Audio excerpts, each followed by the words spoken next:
अनंत अंबानी और राधिका मर्चेंट की शादी से कब्ल होने वाली तकरीब में होने वाले दूल्हे की जज्बाती तकरीर सोशल मीडिया पर वायरल हो गई। तकरीब की एक वीडियो सामने आई जिसमें अनंत अंबानी ने वालिदैन का शुक्रिया अदा करते हुए कहा कि वो उनका सपोर्ट सिस्टम है, ख़ास तौर पर इस वक्त जब वो सेहत के मसाइल से लड़ रहे थे। उनके वालिदैन ने उनका हौसला बढ़ाया।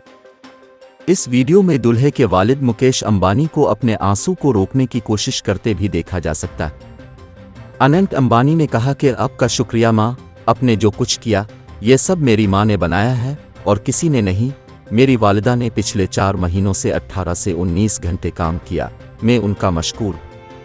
उन्होंने कहा कि मेरी ज़िंदगी फूलों की सेज नहीं रही। मैंने अपनी ज़िंदगी में बहुत मुश्किलात देखी।